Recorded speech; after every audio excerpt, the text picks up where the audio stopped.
All the information about Laura, just like you asked. Mr. Boyd, keep your voice down. Someone could be listening. Oh, I'm sorry, Emma. It's my first time doing something like this. Here's the envelope. Everything's in there. Fine. Mr. Boyd, please write for Mr. Fry on this envelope and drop it in the mailbox across the street. What? I don't want this handled like it's some kind of game.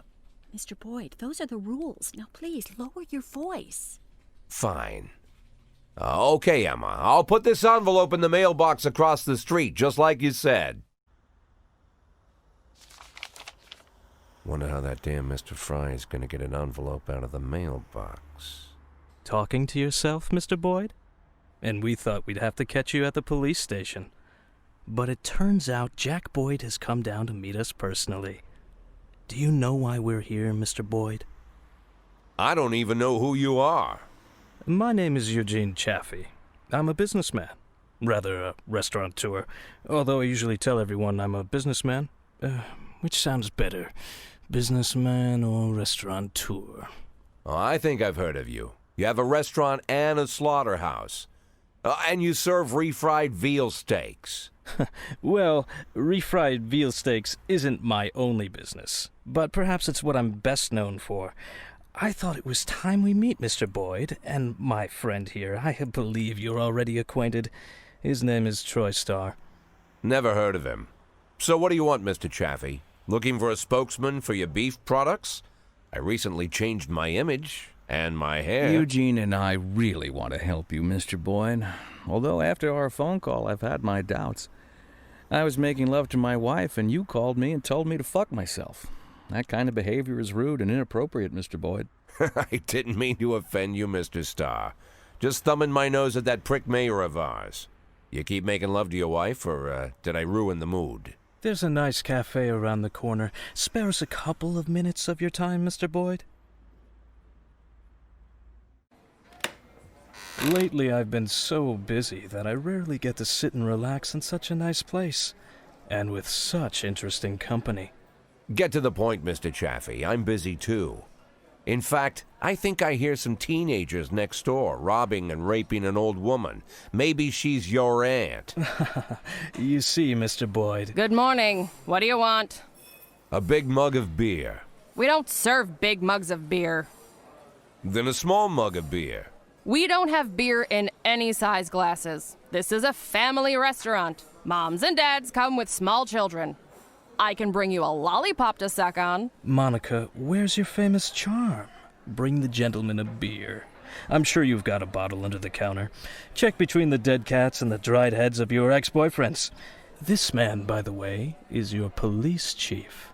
Don't be silly. The police chief has a bald spot the size of a toilet seat. So, as I was... Oh, I'm sorry, Eugene. It's Rogers. Probably forgot how to wipe his ass.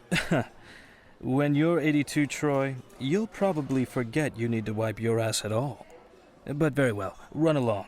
We can continue without you. So, Mr. Boyd, as you may already know, the official job of my old friend Mr. Starr is to cause trouble for you. But believe me, it's not out of malice. It's to maintain his cover at City Hall. But to somewhat balance out this trouble, I've decided to help you out. Every day, pay close attention to your morning newspaper, Mr. Boyd. You'll find messages hidden among the pages. Simple notes, but make no mistake, the information you'll find there is extremely useful. You see, Troy Starr isn't my only spy. That's it, Mr. Boyd. I told you it would only take a couple of minutes. I wouldn't want to disturb you while you're enjoying your drink. Keep in touch, my dear little cupcake. Oh yes, I'm quite good at puns.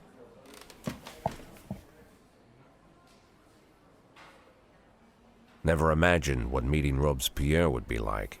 But I certainly didn't figure the first thing he'd do was buy me a drink. Getting them to serve a beer at a family cafe? And this Robespierre has some strange superpowers. Strange, but not entirely useless.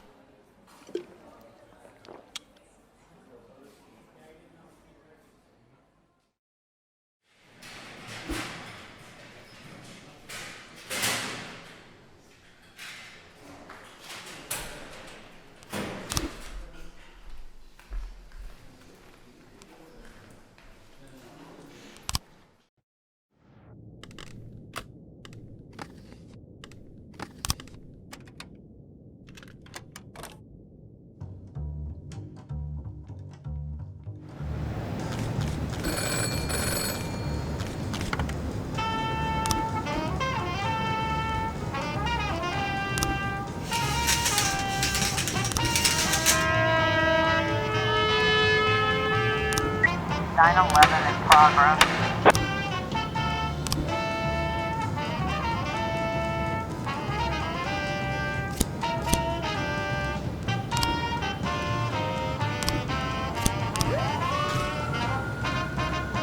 910B in progress.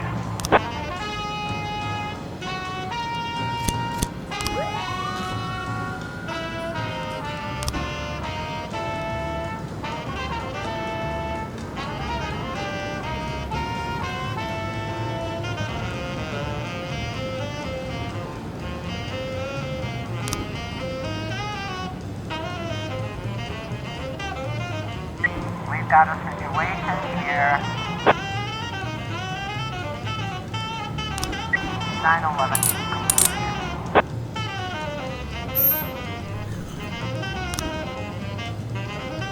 1111 in progress.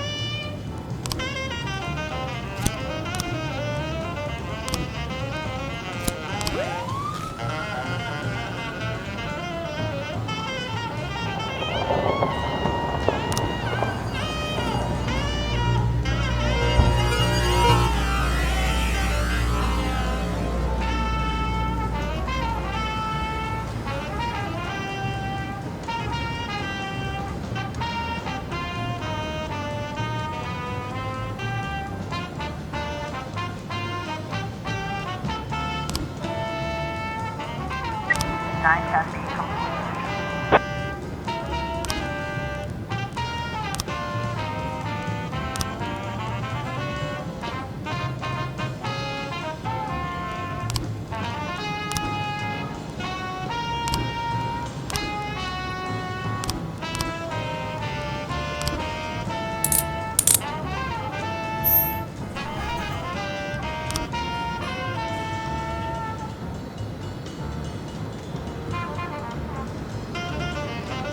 1111 completion.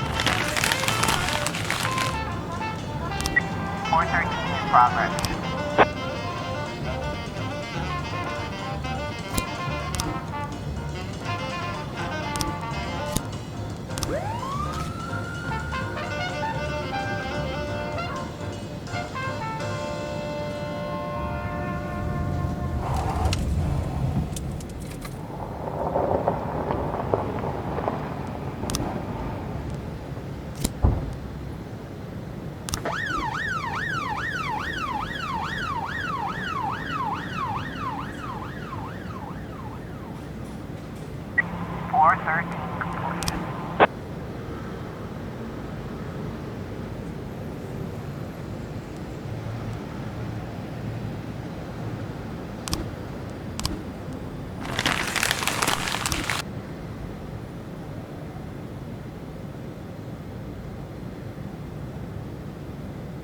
It's 11 in progress.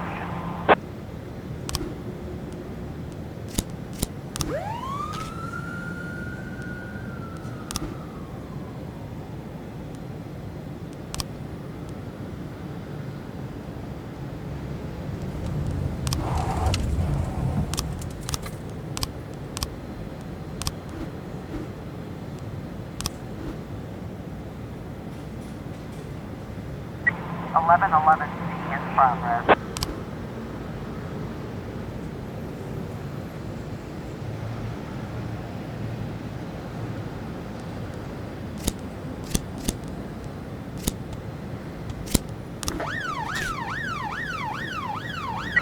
It's 11 complete.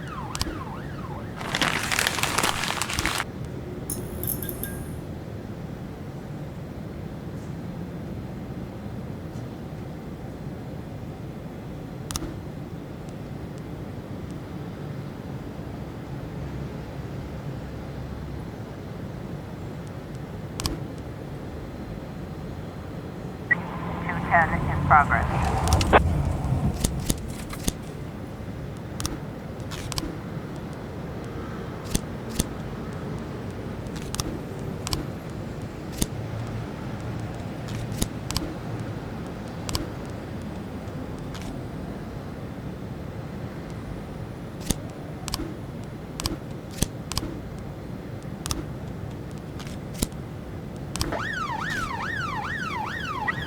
I was trying to raise TN1, Sergeant Hotspot.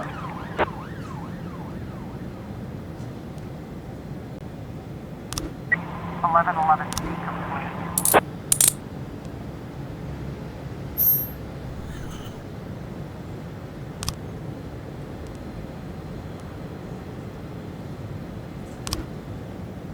Nine 10B in progress.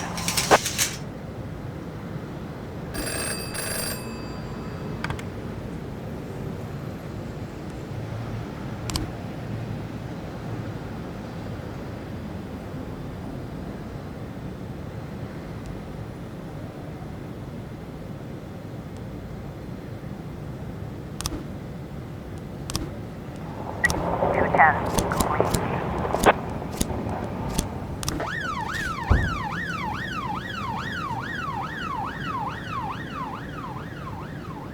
Nine 10B complete. 214 in progress.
Two 14 complete.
What's this, Martin? Think that'll cover breakfast? Good Lord, Jack. You should knock. Don't worry, Martin. I don't care what kind of business you're up to. Although on second thought, scratch that. I'm very interested in your business. In fact, that's why I'm here. You have a lot of connections?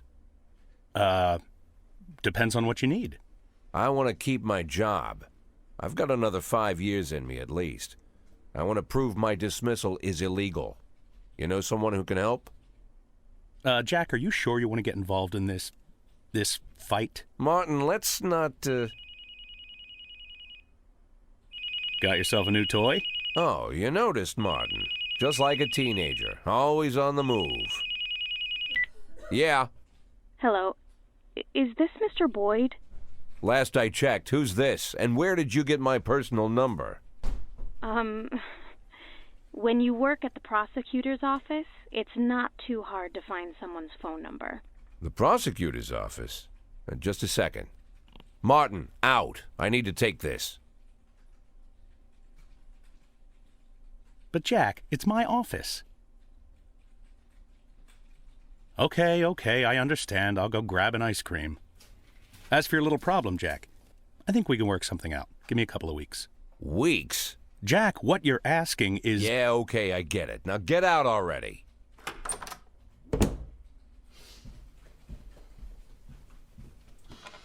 I'm sorry, what'd you say your name was? My name is Lana Berman. I'm the deputy prosecutor of Freeburg. Well, one of the deputies. Not even the first deputy, to tell you the truth. How can I help you, Miss Berman? I don't know how to say this, Mr. Boyd. You see, Mr. Boyd, I'm in line to be the next prosecutor of Freeburg, and apparently that's happening quite soon. Soon?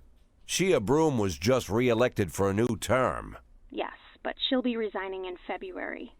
She's suffering from a heart condition, so she's chosen a replacement to carry out her term, and she chose me.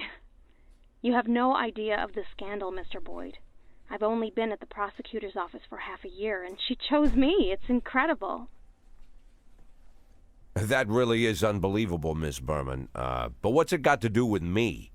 Well, I understand how this call would seem strange to you, Mr. Boyd, but Mrs. Broom said she said that you have a lot going on, but you're the most honest official in the city.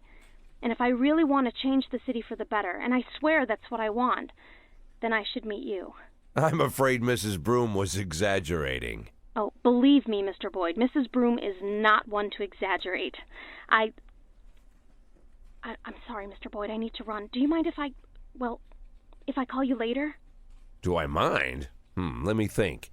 No, I don't mind, Miss Berman. Thank you, Mr. Boyd.